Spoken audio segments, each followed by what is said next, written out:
heading to the highest number of murders in Kansas City history. Are we any closer to finding a fix? Another week of protests and clashes over the police. The mayor feeling the heat.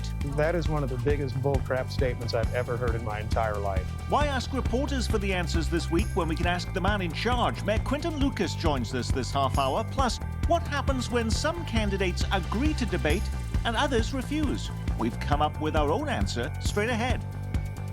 Week in Review is made possible through the generous support of Dave and Jamie Cummings, Bob and Marlise Gorley, Haas and Wilkerson Insurance, the Courtney S. Turner Charitable Trust, John H. Mize and Bank of America N.A. co-trustees, and by viewers like you. Thank you. Hello, I'm Nick Haynes. As you know, this week's presidential debate was cancelled. It's been par for the course for us here, where pretty much every big debate we've tried to host has fallen apart as candidates simply refuse to debate. In Kansas, Roger Marshall turned down every date and time we offered. So has Sharice Davids, along with our partners at the Johnson County Bar Association. We've been negotiating with her since early August. But should the candidate who is willing to debate be punished because their opponent wants to deprive them of any attention? Well, we say that's not fair. And so before Election Day, you're going to be seeing some of the candidates right here. Barbara Bollier will be with us before Election Day. And as Mayor Lucas works his way into the building right now, Amanda Adkins has popped in. She is the Republican trying to unseat Sharice Davids in the Kansas side congressional seat that includes Johnson and Wyandotte and Miami counties. Thank you so much for being with us.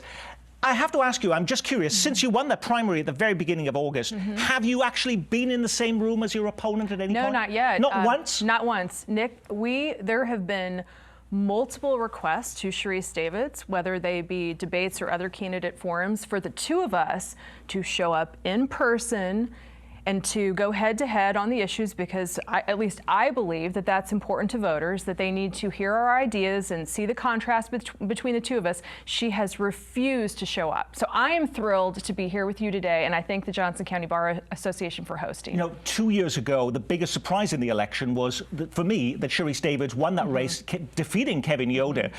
Was that the time you said to yourself, I'm going to run for this race? Or was it something that Sharice Davids said or did or voted on that specifically said, I'm going to get into this race? It was actually right after that election. So a lot of your viewers probably know that I've been involved in politics, and specifically as a Republican leader, for the better part of 25 years, going all the way back to the University of Kansas. And but I've been in business, I've been an entrepreneur, I've worked more so behind the scenes. However, I promised myself that if there were ever a time that came up when I thought there were significant problems in the country and we weren't moving in the right direction, and that my experiences, particularly in business and healthcare, that my unique experiences can and should be leveraged, that I would have the courage to run. So when Sharice Davids got elected, I recognized it was the time. But more important, and I've told a number of people the story, it was my son, who is 15 years old. He walked downstairs. He remembers when I was the state party chair, and he said, "Mom, it's time for you to go back in." So that's how it happened. You're on leave right now from Cerner, our largest company, very much involved in innovation in healthcare. Yes. You've been with them for about 15 years. Yes. That's a huge part of your biography.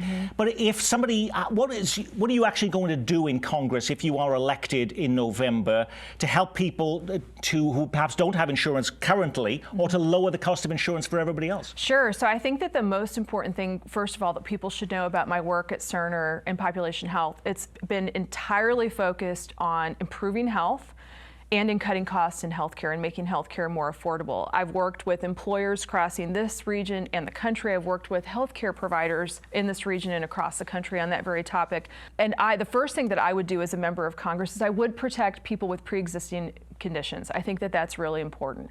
Beyond that, though, the healthcare plan that I have developed, it's really focused on three things. It's focused on making healthcare smarter, more transparent, and affordable. Those three things. And this is a big difference between Sharice Davids and my position.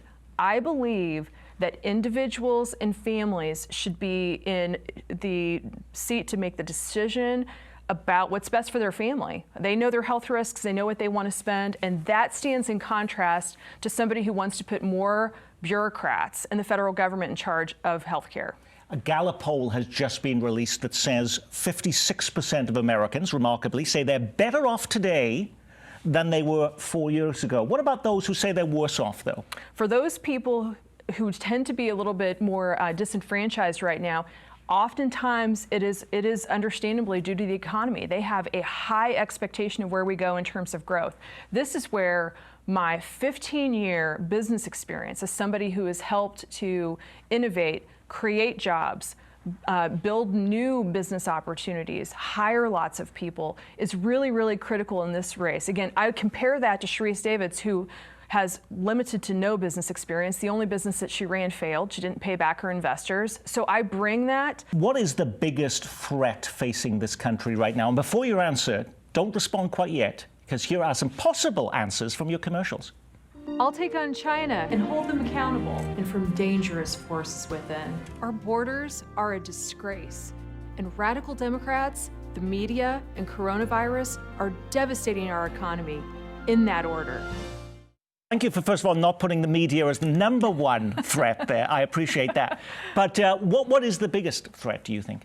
It is a mix of both economy and security right now, for sure. I think that people want to, in this time period, keep more of their hard-earned money. I've been a huge advocate for the previously passed Tax Cut and Jobs Act. By the way, in the state of Kansas, on average, families have kept approximately $1,400 of their hard-earned money. Sharice Davids campaigned against that. She's actively said that she's not in support of it. In addition to that, in the midst of consideration for COVID relief packages, I also have been I believe in the idea of the payroll tax holiday, not just deferment but actual forgiveness. And the reason for that is that I want to see businesses keep more money. I want to see workers keep more money so that businesses are in a position, we need this economy roaring again, to invest. We need people investing, saving, and engaging in entrepreneurial endeavors. So the economy is really the biggest driver. What I would say security comes second. When you talk about taxes, your opponent tries to peg you to Sam Brownback, somebody who helped run his United States Senate campaign. You were the head of the Republican Party in Kansas when he was first elected, and he appointed you the chair of his children's cabinet. How is your style of leadership and your direction for government similar to Sam Brownback, and how is it different? Well, first of all, I do just want to say that I think Sharice Davids has been very deceptive in making comments.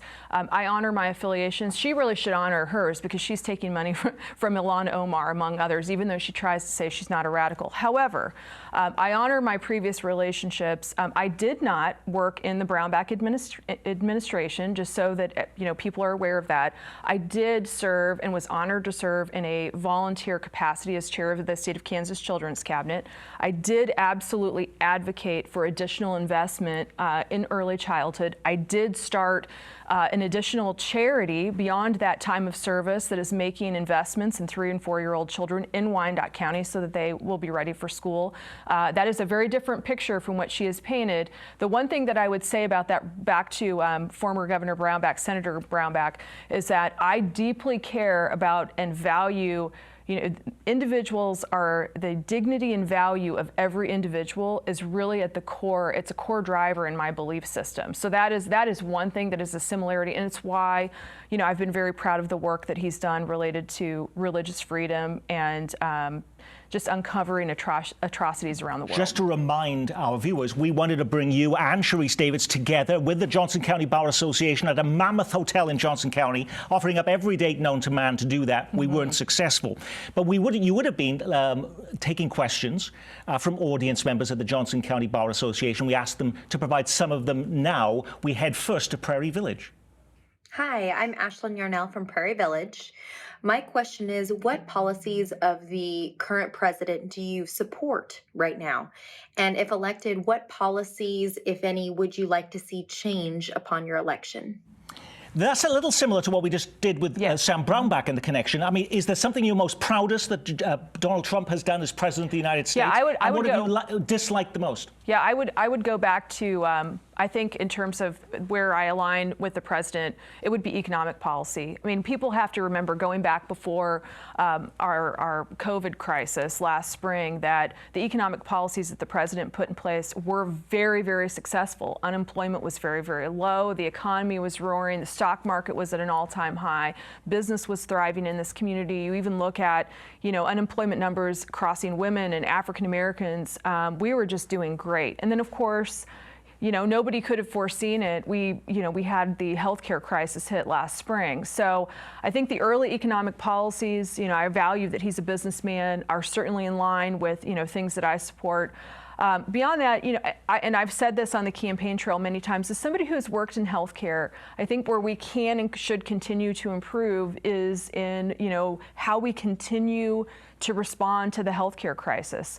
That is a partnership. It's not just the president. It takes the president, it takes state government leaders, it takes our healthcare providers, most important, and businesses coming together to make sure that infection rates are low, people are healthy, that children are back to school in person, that people are working. You said your opponent, though, has presided over a shutdown economy. She wants to shut things down, and you want to make sure businesses are open.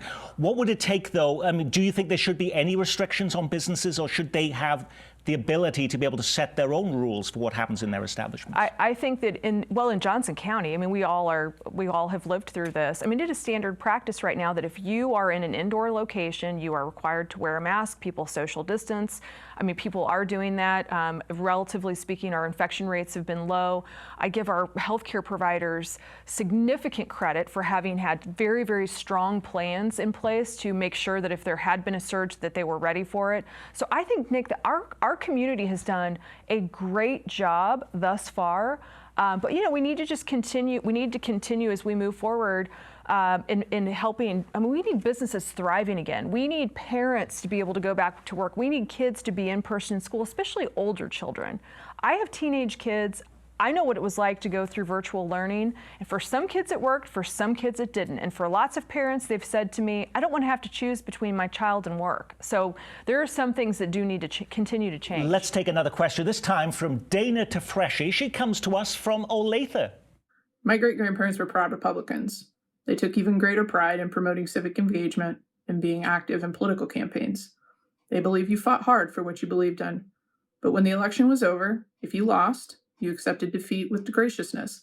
They believed as an elected official, you worked for all your constituents, not just the ones that voted for you or donated to your campaign. If you were elected in November, what values and policies do you believe you could build consensus around to benefit all your constituents, including those that might not have voted for you? So if you are elected, what are you going to be doing for Sharice Davids voters? Well, first of all, I'm running to serve all people in Kansas 3. I want to see thriving businesses and thriving families and a community that continues to be very, very prosperous. There is campaigns are really about priorities as well. I mean, if you are elected in a few weeks' time and you set foot in Washington as our new congressional representative in January, what is the first bill that you would support in the United States Congress? Well, it definitely would be anything and everything that I focus on is going to be related to the steps that we need to take both near term and long term for prosperity in this country. And, for those who didn't see it, AmandaAdkins2020.com, I did write a Path to Prosperity plan. It was focused really on 3 simple principles. One, I absolutely do believe that we need to be taking into consideration fiscal restraint. People are not talking near enough as they should be about the federal debt. It's now at $26.7 trillion. You break that down, to an average American taxpayer, it's like that's $216,000 that's on the back of our kids. So would you be opposed to a second stimulus package? If we are, that's going to cost a lot more in the debt. As I mentioned earlier, I have been a proponent for the payroll tax holiday because I do want businesses to have more money to be able to invest. In addition to that, I have said, because I think it's very important for children to be in person in school, that if our education institutions, and we have great school districts, if they have would needs, giving a $1,200 $1,200 check to every American be what you would support if you were in Congress right now? Of all the things that currently are being considered in COVID relief, that is not an issue for me. The bigger issue for me is in looking at what Nancy Pelosi did pass in the last bill. That's like an array of socialist ideas and policies that just got dumped into one relief bill. That's not okay. $2.2 trillion. I would say let's spend less money a lot less money, and make sure it is very targeted to helping both businesses and families thrive. That's really what my focus would be. Amanda Adkins is running for the United States Congress from the Kansas 3rd District. She's the Republican challenging Sharice Davids. Thank you so much Thank you, Nick. for being with us. Appreciate it. Up next, we head to the other side of state line as Mayor Lucas joins us on this Newsmaker edition of Week in Review. Protesters have erected a tent city right outside his office. They're angry over police use of force in that viral video of a Kansas City police officer arresting a pregnant woman and putting what looks like his knee in her back. Meanwhile, homicides heading towards the highest in our city's history, and the city budget straining under a pandemic. It's all in a day's work for this man, who Kansas Cityans elected just over a year ago to be their leader. Mayor Quinton Lucas, we're going to talk about a lot of tough things today. However, I have to say, you're on the news every single night of the week. You seem to be at every single forum, anything that's happening around the city. Do you ever sleep? You know, I really don't. I didn't sleep much before, but over the last 6 months, I've learned just how little you need. So it's been a busy time, but it's my job. That tent city outside of City Hall has been getting a lot of attention in the news this week. And if our reporters be here, that would be what would be one of our top stories. Last week, you were saying you were in no hurry to move them along. Is that still your position today? Can they be there indefinitely? You know, last week I noted that as long as it remains peaceful, nonviolent, then we will listen to their voices. I've talked to the police chief. I've talked to a lot of others. It is our goal not to go in and create some headlines that I think some people want, but instead to say, how can we actually come to some approach to making our community better? Now, they've made demands that are cut police budget by 50%. That is not happening. They're asking the city council and mayor to fire the police chief, something we cannot do, and asking us to terminate a police officer, again, something we can't do because he has due process rights. So on the police chief, you can't do that because we have a state board that controls the police department. What if we had local control? Would you be asking the police chief for his resignation? So I've always made it a rule of mine not to talk about people's employment in public and in the press. I talk to the police chief regularly. He was just reviewed by the Board of Police Commissioners, in which I'm a member. And every day we talk about things that we can do better. Quinton Lucas, Rick Smith, that's how I'll look to resolve it. What people are asking for is sustainable change and accountability. That's what I've been looking to offer on decriminalizing marijuana, decriminalizing parking tickets, making sure fewer people are getting arrested every day in Kansas City. That's real change. And so what I want to get people to focus on is beyond changing the personnel, what can we do to make things better long term? If the people outside of City Hall right now who had set up tents were the individual citizens of this community who were opposing your mask mandate or restrictions on businesses, would you be moving those people along? You know, I believe in fairness in the First Amendment. And so what I have said time and again, I'm a lawyer myself, that we cannot be in some way content biased in the speech that we're allowing. So if there were anti-maskers, of which there were more than a few in Kansas City, then we would allow them to have the same amount of speech. And indeed, we have seen marches and protests from every real topic. I mean, it's what's made 2020 so interesting because we have a lot of active folks. Not everyone, of course, happy with your approach on all of this. Here is the head of the Urban League, Gwen Grant. What we want Mayor Lucas to do is stop all the photo ops. Stop bringing form and start bringing substance. Start representing this entire city. Be the voice of the black, brown, and white people who elected him, and not just the face and the pawn of the Kansas City Police Department. Stop all the photo ops, stop bringing forums, start bringing substance, Mayor Lucas. You know, that's ironic because I actually had a phone call with Ms. Grant only a few weeks ago, and I had a meeting with Ms. Grant and a number of activists several weeks ago where there were no cameras. We gave no media attention to it, and we actually had a hour-long conversation where I talked about some of the changes we can make and some of the changes I don't think we can. I think that she's actually preening for the cameras when you see that sort of thing, and what I've said all along is, look, I'm not here to pick fights with people, particularly fights too often you get between folks just in the black community. I'm trying to say how we can make sustainable change. That's why I don't reply in kind every day to any of the folks that are necessarily saying, Lucas, do this or do that. I'm here to be a mayor for all. Heading to the most homicides that this city has ever seen this year, and you've been come out with a new reform plan and have been holding town halls. There have been two of them, one virtual, one in person. Has there been any fixes that have been presented to you by citizens or community groups that you hadn't considered before as a result of doing that? You know, the most impactful thing I think I've done was walking a neighborhood, and that was a few days after we announced the reform project. I was in the northeast area of Kansas City and listening to neighbors say what they want. So often these are top-down plans, and we've had a lot of good people over the last 40 years who've tried to work on this issue, but I think what we've done too often is not listen to the neighbors who say, we need lights in the park, we need more investment in vacant houses, and making sure that those are all a part of what we're doing. And importantly, what's different is our focus is prevention. Our focus is reform.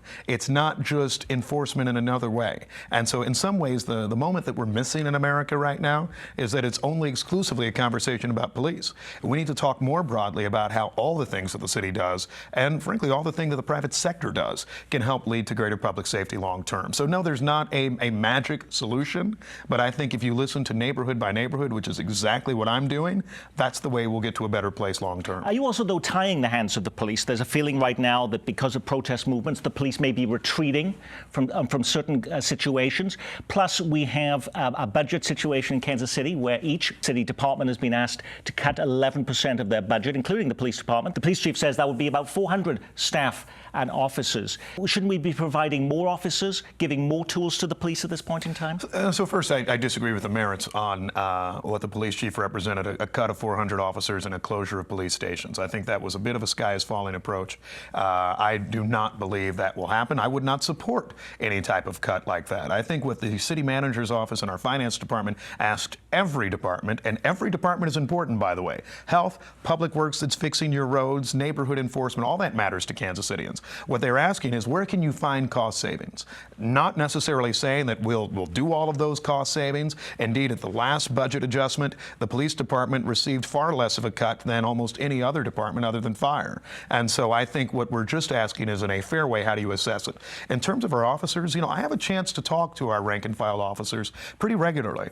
And what they usually say is they're going to go out and keep doing their job because they do this job because they care about their community. Politics and politicians and activists and others will continue to say what they will. But the people who put on the uniform every day for Kansas City care about Kansas Cityans. I know they will continue to do the important work necessary to keep us safe. Lots of other issues in the news. You recently removed the head of a key city council committee that has control over overseeing the airport and put yourself in that role. Does that give us a worrying sign that perhaps this new terminal project, the biggest construction project going on in our metro, won't be ready to go in early 2023 as planned? And perhaps even the budget won't even work? Not at all.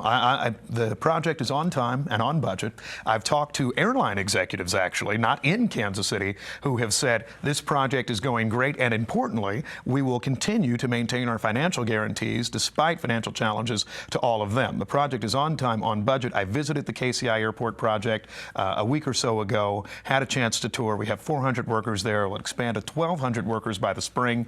By 2023, the first quarter, the airport will be open, and you'll be able to fly in and out wherever your heart desires. You recently charged the Park Board, along with the City Council, to begin examining local street names and monuments to see if they should be removed because of ties to racism and slavery. Do you have any streets or monuments in mind? There are a lot of streets and monuments that have different backgrounds. What I think is fair for us, and what we learned probably from the Paseo experience, was make sure that you are, again, working from the ground up, allowing lots of community input before you get started on any types of changes. And I think that's the process we're looking to go through with the Parks Board. I had the chance to appoint this group of Parks Board members. They are outstanding public servants, and I know that they will listen to any of those. But we have streets named for slave masters, for all types of other folks. I think it'll be an important conversation for Kansas City as to what process we want to go to long term. We have a question right now coming up on the ballot in a few weeks, whether we should be removing in Jackson County the statue of Andrew Jackson from the courthouse downtown, the statue of Andrew Jackson outside of the Independence Courthouse as well. Will you be supporting that? I haven't been asked yet because it's a Jackson County question, but since I have been, I will probably vote to remove the statue on that one. I'm just one resident of Jackson County, but I think it is time that we find a place to put our monuments and memorials, but in a place where it isn't necessarily creating this adversarial relationship for people who are going to do public business in the courthouse each day. Now, Mayorkas, thank you for being with us. Would you stay on with us for a moment? Because on our program every week, we ask, what was the big story we missed? COVID hospitalizations now higher in our metro than at any point since the pandemic began. We're not able to keep these numbers down, then businesses are going to look at having to close again, and no one wants to get back to that point. Confirmation hearings for a Supreme Court Justice nominee catapult Missouri Senator Josh Hawley into the national spotlight. Advanced voting gets underway in Kansas, and if you ordered a mail-in ballot, check your mailbox. They're heading to your home now. remembering a tragedy 20 years ago this week. Missouri loses its governor. A plane believed to be carrying Governor Mel Carnahan went down in Jefferson County. There were no survivors. Taking no chances in KCK, school officials announcing no students will set foot inside a classroom until January of next year. More than 150 MU students facing expulsion in an online cheating scandal. You're almost kind of at a disadvantage if you don't cheat because everybody's cheating, because everything's online, everything's through Canvas, and there's no way to police it. Think Topgolf, but in the Northland, T-Shots breathing new life into the former Metro North shopping mall. Shuttered since March, the Kemper Museum reopens. It's members only this week, everyone next week. And fans back in the stands for the first time at the Kansas Speedway. 10,000 spectators expected for this weekend's NASCAR race. It'll also mark the first local test of how well NASCAR is enforcing its new no Confederate flag policy. We ask our reporters to give us the story we missed. How about for you, Quinton Lucas? What did we miss? The big story in Kansas City, not just this week, but I think for the months ahead, is having a new city manager of Kansas City. We had an open and collaborative process, brought in 4 candidates from outside of Kansas City. We will get a new, energetic, exciting city manager, I expect, to make a recommendation in the next several weeks. We had Eric Weston on this program recently, and he says what a terrible message it sends to this new city manager candidate when you see all of those tents all outside of City Hall. Is that frightening any of these candidates away? You know, they are all from complex cities that have a number of different issues, and I think they are ready for what Kansas City offers, and they're excited by the fact that Kansas City still remains on a roll, including getting a lot of NCAA tournament competitions in the years ahead. And on that, we will say our week has been reviewed. Mayor Quinton Lucas, thank you for being with us. Our reporters, by the way, are back next week as we run down the major ballot questions on both sides of our state line. I'm Nick Haynes. From all of us here at Kansas City PBS, keep calm and carry on.